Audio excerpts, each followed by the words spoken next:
Boa tarde a todos, graça e paz. Nós vamos dar início ao nosso trabalho de estudo da Palavra do Senhor nesta tarde, lendo o texto de Romanos 13. Romanos, capítulo 13. Nós vamos ler todo o capítulo, já que ele só tem 14 versículos. Vamos fazer essa leitura. Os irmãos que quiserem acompanhar em suas próprias Bíblias podem fazê-lo.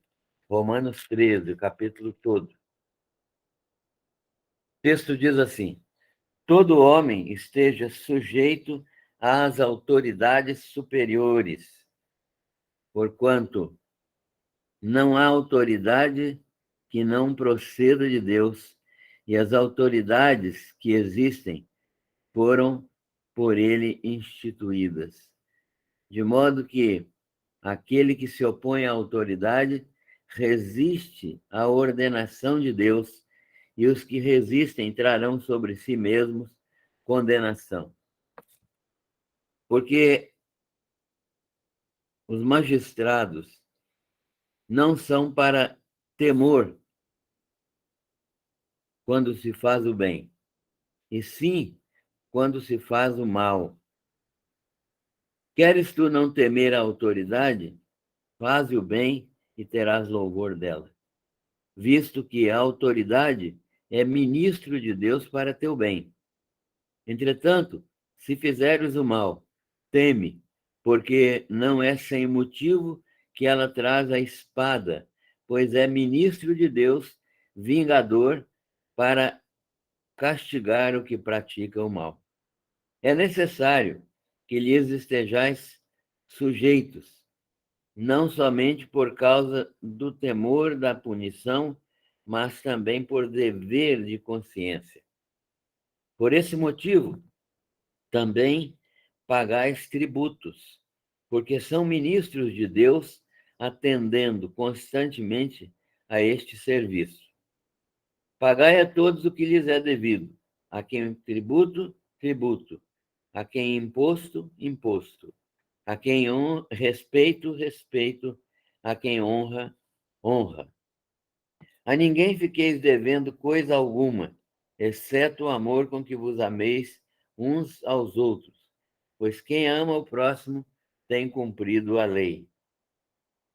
Pois isso, não adulterarás, não matarás, não furtarás, não cobiçarás. E se há qualquer outro mandamento, tudo nesta palavra se resume. Amarás o teu próximo como a ti mesmo. O amor não pratica o mal contra o próximo, de sorte que o cumprimento da lei é o amor. E digo isto a vós outros que conheceis o tempo. Já é hora de vos despertardes do sono, porque a nossa salvação está agora mais perto do que quando no princípio cremos. Vai alta a noite e vem chegando o dia. Deixemos, pois, as obras das trevas e revistamo-nos das armas da luz.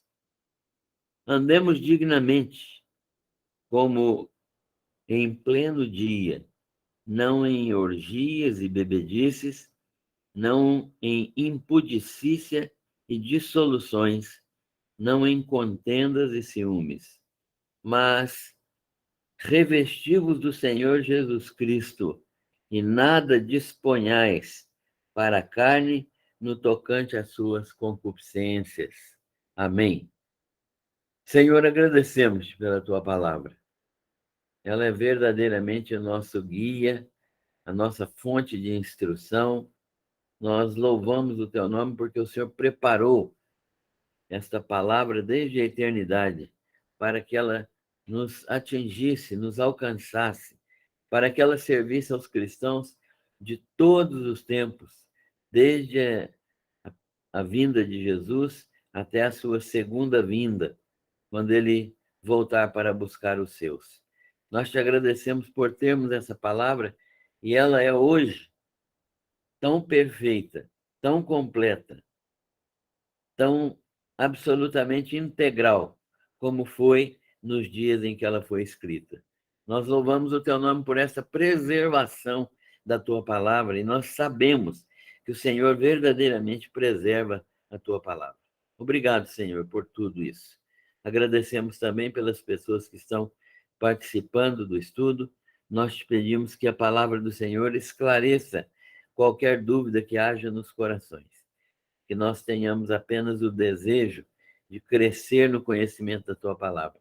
E que na minha vida, apenas o desejo de ser um instrumento, imperfeito, mas um instrumento para edificação da tua igreja. É a oração que nós fazemos em nome do Senhor Jesus. Amém. Irmãos e irmãs, nós estamos diante desse texto, que é o texto importante do capítulo 13 de Romanos. Esse texto que fala do relacionamento com as autoridades. Paulo agora está fazendo ver os crentes que, tendo conhecido todo o processo de justificação e toda a transformação que o poder de Deus opera na vida do cristão, se ele é verdadeiramente um cristão, ele tem uma vida transformada dentro dele. Ele tem uma vida renovada, ele tem a vida de Jesus Cristo nele, e é esta vida que vai se manifestar na medida em que ele depende de Deus e anda em obediência ao Senhor. A vida de Cristo estará se manifestando nele, e essa vida só produz aquilo que é bom. A vida de Cristo só produz aquilo que é agradável a Deus. E nesse aspecto do relacionamento com as autoridades, não é diferente. Paulo está falando isso nesse capítulo 13 e nós vamos tentar entender isso da melhor maneira possível. Paulo é o autor da carta aos Romanos, como nós já falamos aqui. Aproximadamente em 58 depois de Cristo, ele escreveu esta carta e mais ou menos uns 33 anos depois da sua conversão. Ele fala aos crentes da cidade de Roma. Ele escreveu, né, aos crentes da cidade de Roma. Falar aqui e escrever dá na mesma. Ele escreveu sobre a salvação de judeus e de gentios pela graça mediante a fé. Ele está falando de uma ação de Deus que é gratuita, que é uma obra voluntária de Deus, exclusiva de Deus, determinada pela sua vontade soberana e pelo seu querer soberano. Então, ele é o Deus que faz as coisas que lhe apraz. E ele escolheu, então, e pela graça nos alcançou. E pela fé nós recebemos esse dom gratuito, que é a salvação. E Paulo está, então, dizendo que não há nenhuma condenação para todos os que estão agora na presença de Deus, porque aqueles que não estão na presença de Deus são, como nós éramos, merecedores da ira de Deus. Ou seja, aqueles que não andam segundo a vontade de Deus estão debaixo da ira de Deus. Compreendendo ira aqui, não como uma raivinha de Deus, um muxoxo, alguma coisa assim que ele ficou enfesado, nada disso. A ira de Deus é a indisposição de Deus contra o mal, a intolerância de Deus ao mal, que vai se manifestar finalmente no juízo final. Deus não tolera o mal e ele está indisposto, ele não tem nenhum tipo de relacionamento com o mal, ele é soberano, inclusive, sobre o mal, mas ele não tem nenhum tipo de relacionamento com o mal. Pelo contrário, ele determinou a destruição do mal por meio de Cristo Jesus. Então, Paulo escreve também além de escrever sobre esse processo de salvação, ele escreve também sobre a operação salvadora de Jesus Cristo e como nossa morte está incluída na morte de Jesus. Ou seja, Deus operou a nossa salvação por meio de quê? Por meio de nos incluir na pessoa de Cristo. Então, Jesus, como nós fomos incluídos na morte de Adão, no pecado de Adão e na morte dele, por isso é que todos morrem, porque Adão morreu e nós estamos incluídos na sua morte, nós também estamos incluídos na vida de Cristo, por meio da graça de Deus e por meio da fé. Deus nos inclui em seu Filho, de modo que tudo aquilo que acontece com o seu Filho acontece também conosco, acontece também dentro da nossa perspectiva, com todos aqueles que são salvos por Jesus Cristo. Então, a vida de Cristo passa a ser a nossa vida, e pela fé e pelo arrependimento, nós recebemos esta vida de Cristo. Para quê? Para vivermos esta vida. E é exatamente isso que os últimos capítulos de Romanos fala, de como viver essa vida de Cristo que já está em nós. Ela não vai estar em nós, ela já está em nós. Quando você se converteu, quando você creu em Jesus Cristo, você passou a ter a vida dele, porque você está incluído na pessoa de Cristo. Deus te matou em Cristo Jesus. Você está morto em Cristo Jesus para o pecado, para o mundo, para qualquer tipo de manifestação do mal. Então, isto é aquilo que Deus está operando por meio de Cristo. A prática, portanto, da nova vida é aquilo que Paulo está manifestando nesses capítulos 12, 13, 14, 15 e 16. É a prática da nova vida. Ou seja, como um crente justificado por Deus em Cristo Jesus, que tem a vida de Cristo, que é guiado pelo Espírito Santo, deve viver a vida cristã. Um parêntese. Isto ainda não nos isenta de pecado, infelizmente.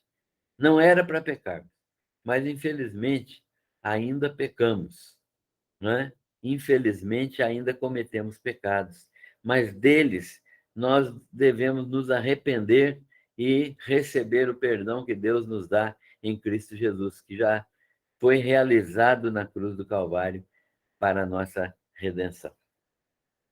A partir do capítulo 12, então, Paulo demonstra que, que nós estamos sendo constrangidos e motivados por esta obra salvadora, motivados por essa maravilhosa obra que demonstra infinitamente como Deus é compassivo.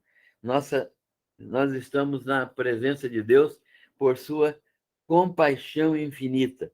E Deus compassivo, ele nos liberta do pecado e, cheios do Espírito Santo, nós vamos agir como instrumentos vivos que glorificam a Deus.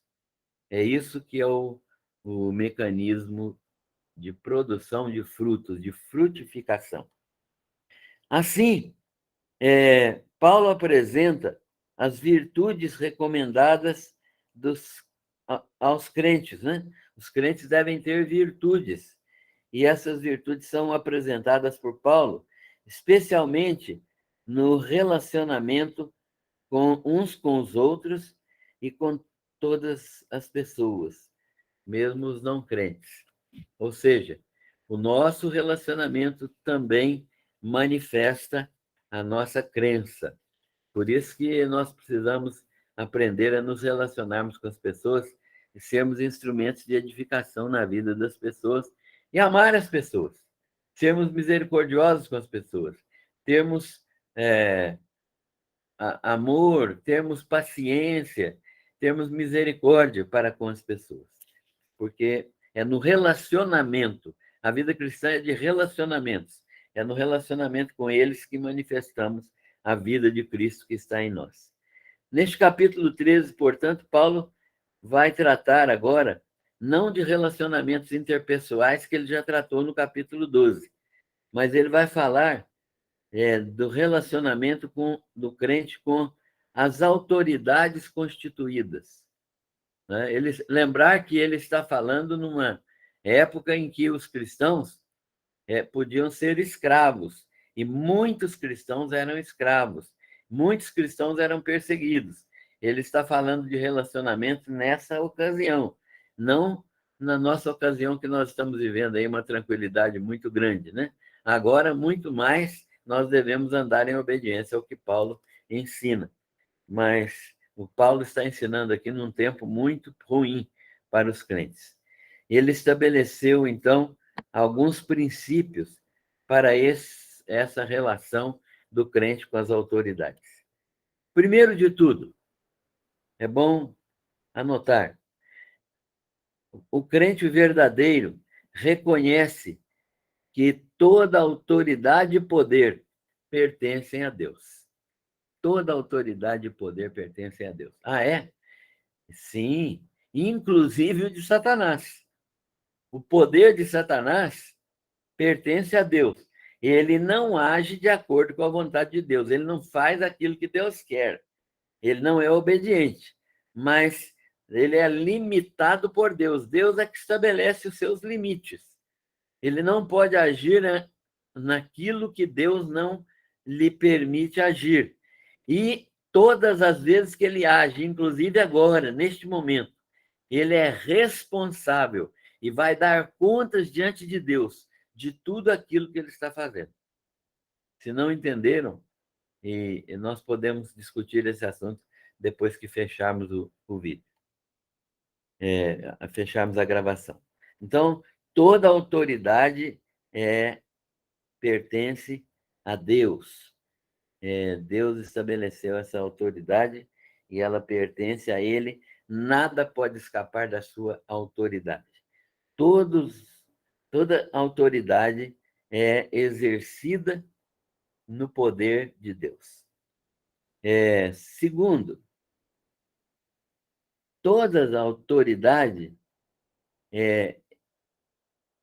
só pode ser exercida de acordo com aquilo que Deus determina. É Deus quem determina as ações de todas as pessoas. Ele determina as ações de todas as criaturas. Portanto, é Ele que estabelece com o seu poder todas as coisas. É claro que Ele permite que nós façamos aquilo que escolhemos, mas só podemos fazer aquilo que escolhemos fazer porque Ele manifesta o seu poder e permite que nós façamos.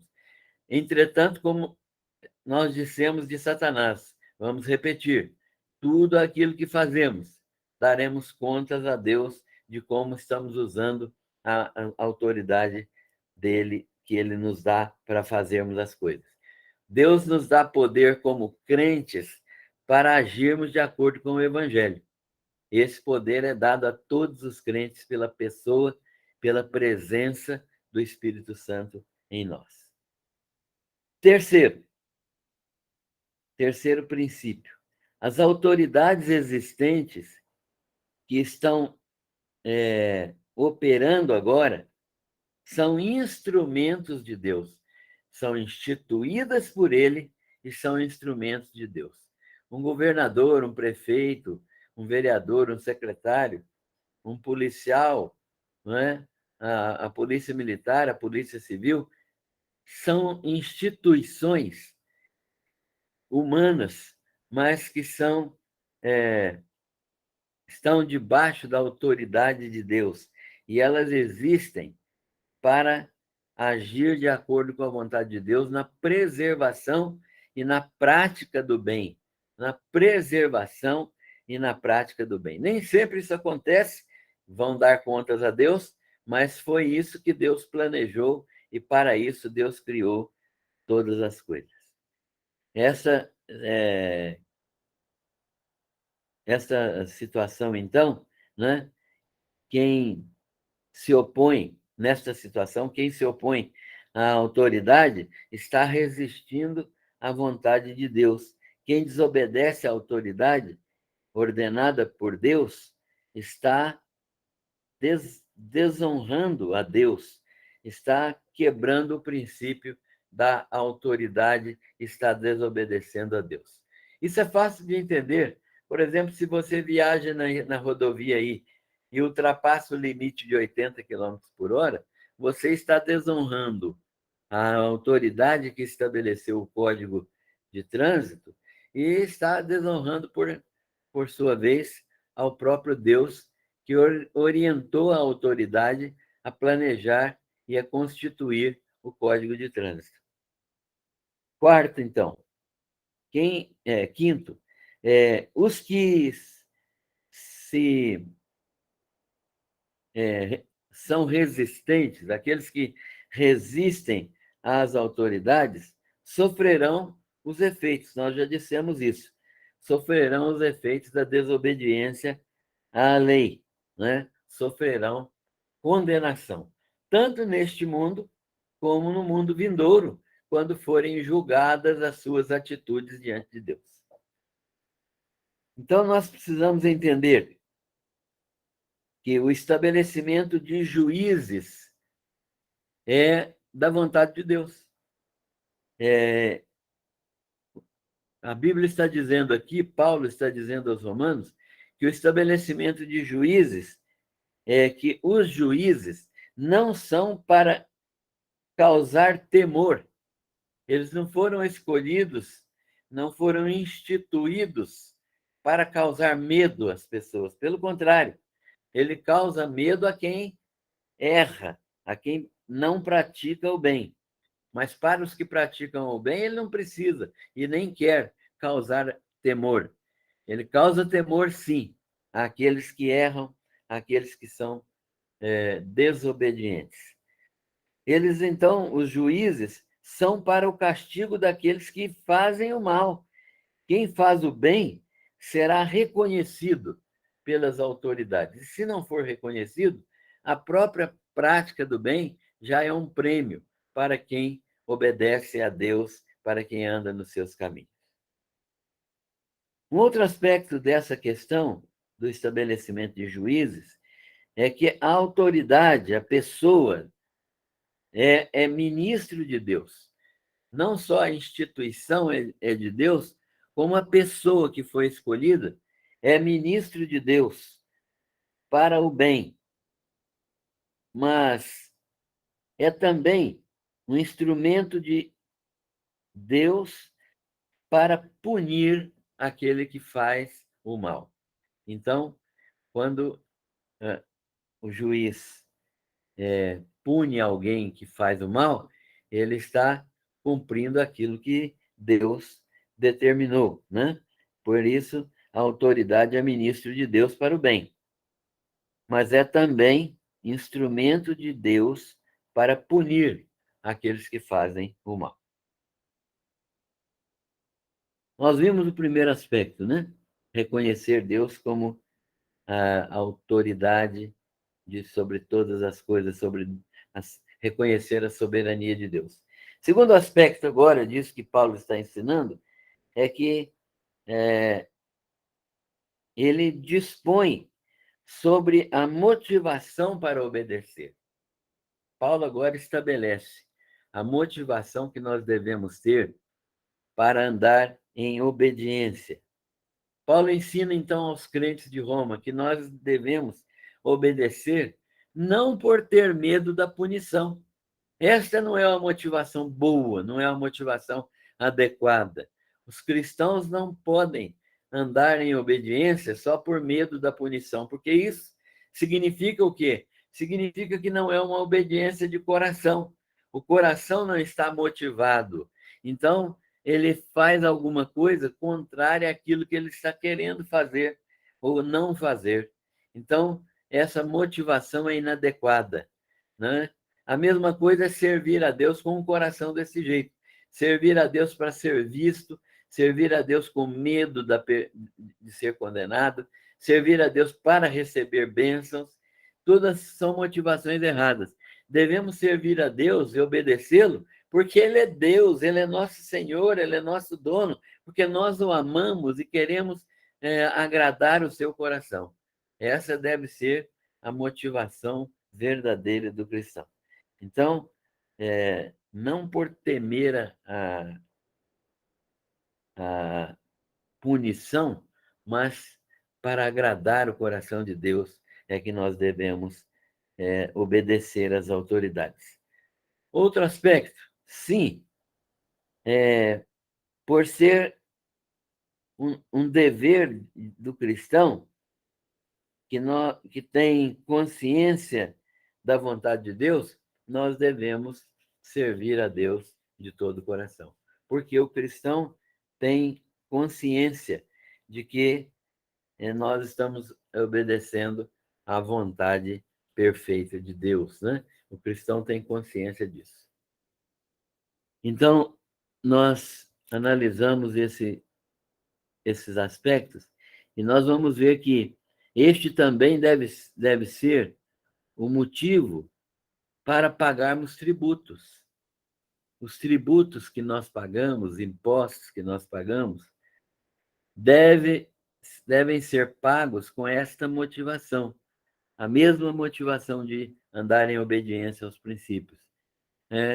Por quê? Porque eles são tributos que as autoridades estabelecem, e nós devemos ter um coração grato a Deus, porque esses tributos são dados às autoridades para que elas promovam o bem comum.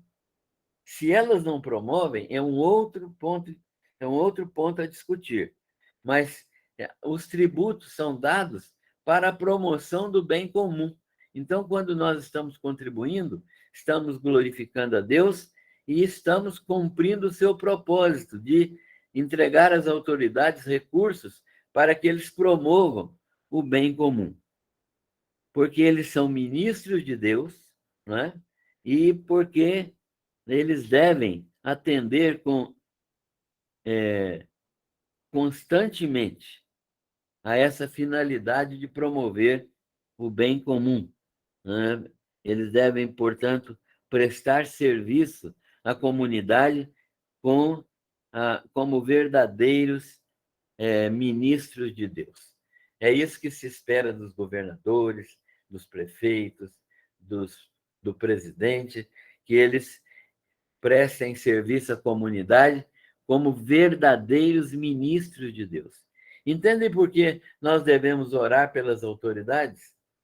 Esse aspecto de oração pelas autoridades está fundado neste assunto que nós estamos conversando e discutindo aqui agora.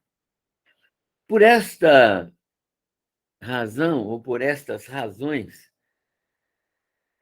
nós devemos pagar todos os tributos que nós devemos.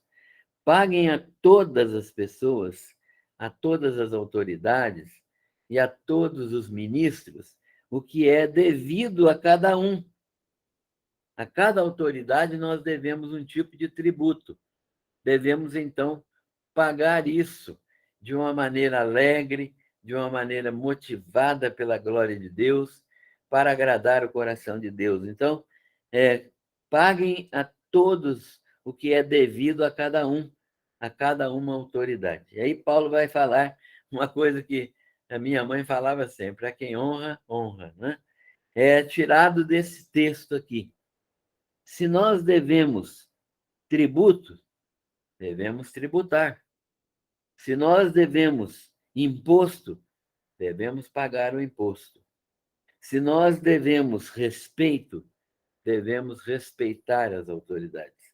E se nós devemos honra, devemos honrar as autoridades. A quem devemos qualquer tipo de tributo ou de respeito, devemos pagar esses tributos e esse respeito, porque isso faz parte da vida cristã e isso faz parte cristianismo bíblico que nós estamos aprendendo na carta de Paulo. Pedro também, o apóstolo Pedro, na sua carta, ele, no mesmo tom de Paulo, ele ensina a tratar a todos com honra. Ele fala: amai aos irmãos, temei a Deus, honrai ao rei, né? Porque ele também entende que as autoridades são constituídas por Deus para o bem daqueles a quem Deus ama, né? Então, isso é muito importante. Em terceiro lugar, agora, nós vamos ver o relacionamento com o próximo. Como é o relacionamento com o próximo? Paulo vai novamente repetir alguns princípios, mas ele vai começar dizendo assim: o mandamento de não dever nada a ninguém, né? Nenhuma coisa, a ninguém devais coisa alguma, né? Ele está falando isso, né, demonstrando que nós devemos pagar a todos com a mesma, com o mesmo empenho que devemos querer receber das pessoas também, né? Então, o mandamento é de não dever a ninguém coisa alguma, a ninguém devais coisa alguma, a não ser, né, nós devemos sim, e como crente nós vamos dever sempre amar as pessoas, amar uns aos outros. Esse são dois deveres aqui. Um dever que é de ficar tendo uma dívida com alguém. Nós não devemos fazer dívidas, não devemos dever coisa alguma a alguém, isto é, no sentido de ter que pagar alguma coisa que tomamos de alguém ou que recebemos dele. Nesse sentido, a ninguém devais. Agora, no sentido de dever, no sentido de ter que fazer alguma coisa, de fazer alguma coisa positiva, no sentido de auxiliar constantemente as pessoas. Então, nesse sentido, Paulo está dizendo: devam sim o amor com que vos ameis uns aos outros, né? Devam sim o amor com que vocês devem amar uns aos outros. Não é ficar devendo, faltando com o amor a alguém, mas é cumprir o dever de amar.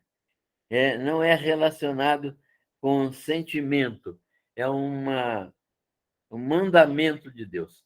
Paulo está dizendo que devemos amar os nossos semelhantes.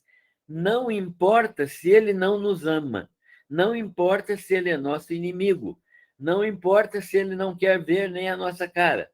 Paulo está dizendo que devemos amar aos nossos semelhantes. Jesus vai além e fala: amai os vossos inimigos. Paulo também vai falar isso, mas aqui ele está dizendo que nós devemos amar. Então, são duas dívidas. Uma dívida é estar em falta com alguém. Não devemos faltar, né, com a capacidade de quitar os nossos débitos com as pessoas.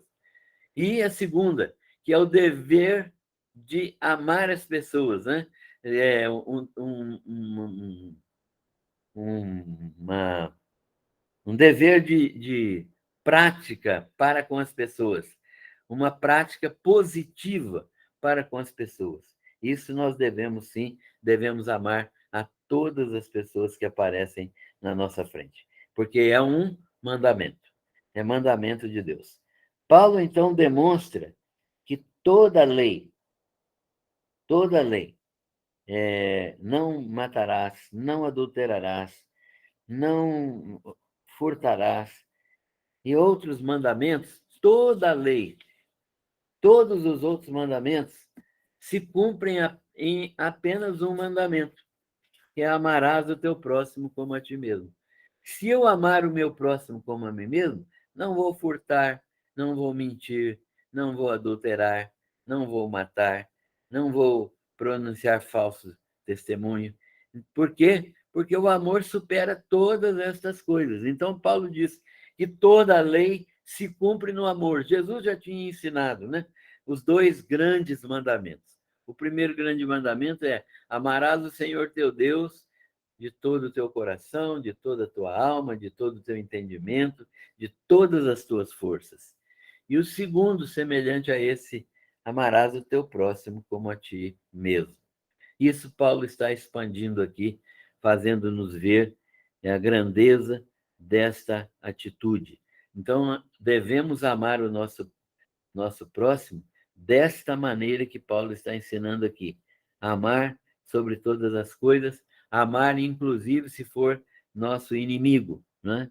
Nós não devemos ter inimigos, mas há pessoas que poderão se tornar nossos inimigos. Ninguém deve deixar de considerar esse fato, porque às vezes acontece. Então, amarás o teu próximo como a ti mesmo. É o mandamento. O amor não pratica o mal. A prática do amor é o cumprimento de toda a lei. Quem quer cumprir toda a lei, ame ao seu próximo e ame a Deus, porque a lei se divide em amor a Deus e amor ao próximo. Paulo ainda fala do estímulo à santidade, né? É quinto aspecto, um quarto aspecto desse texto é o estímulo à santidade. O tempo para Paulo é agora, é hora de despertar do sono. Paulo está dizendo para os romanos, é hora de despertar do sono, né? O que ele está dizendo? O tempo é agora. Não esperem até amanhã para praticar as virtudes cristãs. Não esperem daqui uns dias. Não esperem para fazer a vontade de Deus quando der certo. Façam agora, porque o tempo é agora. É hora de despertar do sono. Qual sono? O sono da indiferença, o sono da acomodação, o sono da influência do mundo, tudo isso, né, deve ser cortado da nossa vida. Né? Nós devemos ter uma vida de expectativas positivas no futuro, na segunda vinda do Senhor Jesus, e devemos estar atentos para essa possibilidade, porque isso pode ocorrer a qualquer momento. A qualquer momento. Então, nós devemos prestar atenção nisso. Paulo ainda diz que nós devemos despertar. Ele diz para os romanos: despertem desse sono, levantem-se e façam aquilo que está para fazer agora, porque nós já estamos perto. Levantar, vocês precisam se levantar agora e fazer aquilo que precisa ser feito para praticar o Evangelho do Senhor Jesus. Então, ele diz que nós devemos despertar do sono, desse sono, dessa letargia espiritual, porque está próximo o dia da redenção. É isso que ele está afirmando neste texto. E também está afirmando que a posição do crente é de vigilância, conforme nós já dissemos. A morte pode acontecer a qualquer momento, mas a vinda de Cristo também pode acontecer a qualquer momento. A noite vai passando e o dia vem chegando.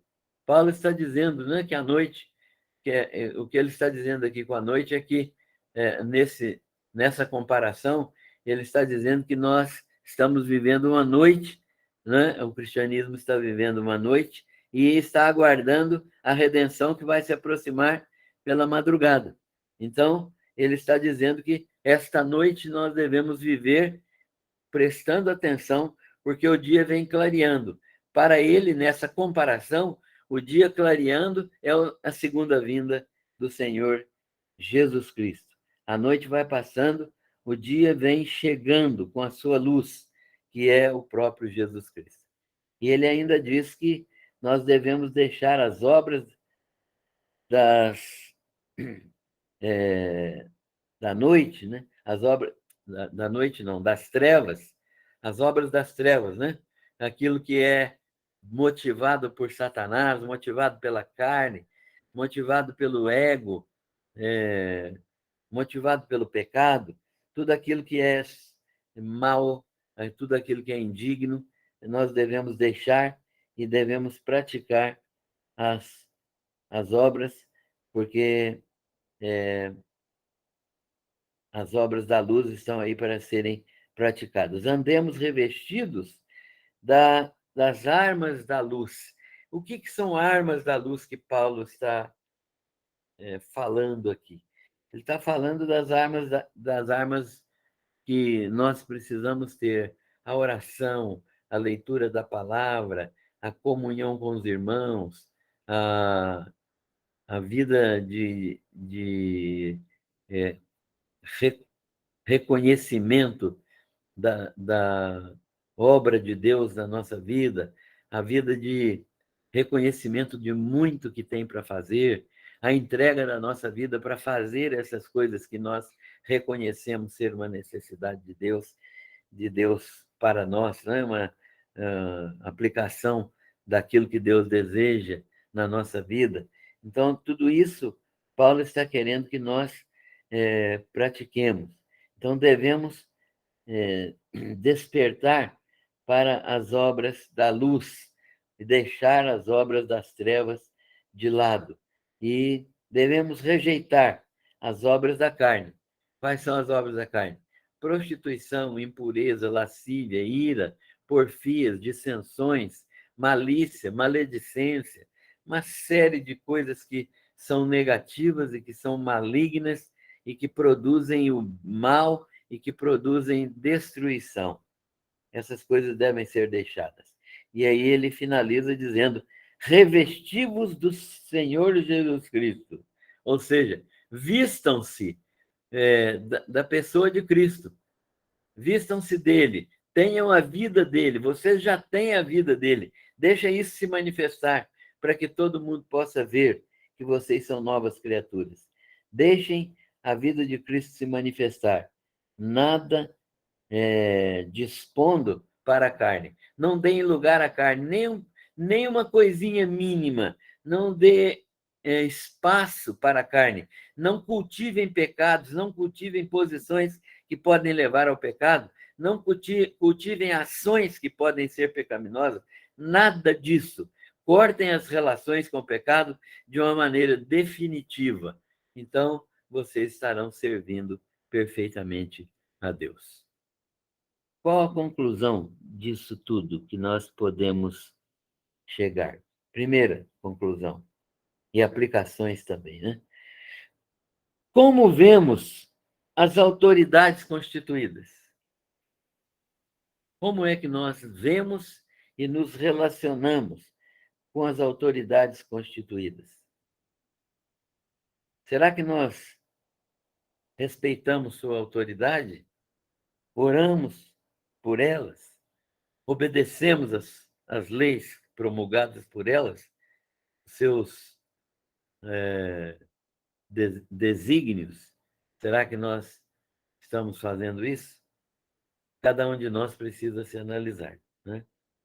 Segundo, até que ponto nós devemos obediência às autoridades? Esse é um ponto crucial. Até que ponto nós devemos obediência às autoridades? Por exemplo, um governo como o de Hitler. Até que ponto os cristãos deviam obediência à autoridade de Hitler? Nós precisamos pensar nisso, né?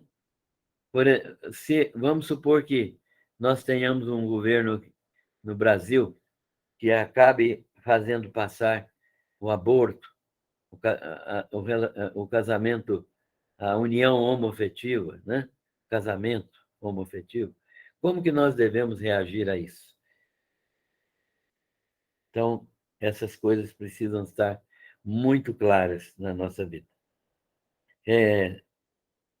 Terceiro, qual é a atitude que resume nosso relacionamento com os irmãos? qual a atitude que resume o nosso relacionamento com os irmãos? É muito simples, né? Essa é uma resposta muito simples. Amarás o teu próximo como a ti mesmo. A ninguém devais coisa alguma, a não ser o amor com que deveis amar uns aos outros. Isso no relacionamento com irmãos. Quarto, o que significa essa expressão? A ninguém devais coisa alguma. Nós já explicamos isso, né? Significa que aqueles a quem nós estamos fraudando ou devendo de maneira a não quitar essa dívida, ou devendo de maneira que prejudique a pessoa, ou não pagando no tempo certo, desse modo nós não devemos dever, não devemos dever dessa maneira. Mas podemos e devemos o amor para com as pessoas. Isso é uma dívida constante nossa, para nos lembrar que nós devemos amar sempre aos nossos irmãos, né? Como Jesus ensinou sobre o empréstimo, né? Porque muitas vezes nós não. Aqui o texto está dizendo que nós não devemos amar, dever aos nossos irmãos. A ninguém devais coisa alguma. Mas Jesus ensinou que nós devemos emprestar quando há necessidade. Ele diz assim, né? Se alguém dá o que te pede e não te desvies daquele que quiser tomar emprestado, né? Então, Jesus está ensinando que nós devemos ser solidários com aquelas pessoas que têm dificuldades. Mas nós devemos agir de um modo que não venhamos a precisar de tomar emprestado de ninguém. E se algum dia tomar emprestado, como Jesus mencionou aqui, sermos fiéis no pagamento dessa dívida, né? Mas o ideal é não dever nada a ninguém. Qual é a implicação de andar como de dia? A implicação de andar como de dia é fazer a plena vontade de Deus, andar em obediência à sua plena vontade, à sua soberana vontade, e andar com Jesus Cristo sob a luz da sua direção. Isso é a implicação principal de andar como de dia, fazendo tudo aquilo que é necessário, não as obras da carne, mas o fruto do Espírito Santo. E, por último, é uma pergunta para nós pensarmos. Você está revestido do Senhor Jesus Cristo? Porque o modo como devemos andar é revestidos de Jesus Cristo. Você está revestido de Jesus Cristo? Ou seja, você está cheio da vida de Jesus? Você tem, você, a figura aqui que Paulo utilizou é a de um capote que cobre a gente completamente, que cobre nosso corpo completamente. Esse capote é considerado, né? Comparado com a vida de Jesus Cristo. Se eu estou com esse capote, eu estou completamente coberto pela vida de Jesus Cristo. Então, é nesse sentido que Paulo está dizendo que nós devemos ser revestidos de Jesus Cristo. Mas é também a presença de Jesus Cristo no homem interior. Então, em qualquer uma das duas figuras, nós sabemos que ele está falando que nós devemos estar vivendo a vida de Jesus Cristo. Você está vivendo isso? Chegamos ao final. Que Deus misericordiosamente abençoe a nossa vida para que nós possamos viver isso desta maneira, né? Da maneira como Paulo nos ensinou aí. E que a graça do Senhor abundante possa ser manifesta sobre nós, para que nós tenhamos autoridade e poder de vivermos esse tipo de vida, a vida de Jesus, que já está em nós pela salvação e pelo poder do Espírito Santo. Deus abençoe a todos. Amém.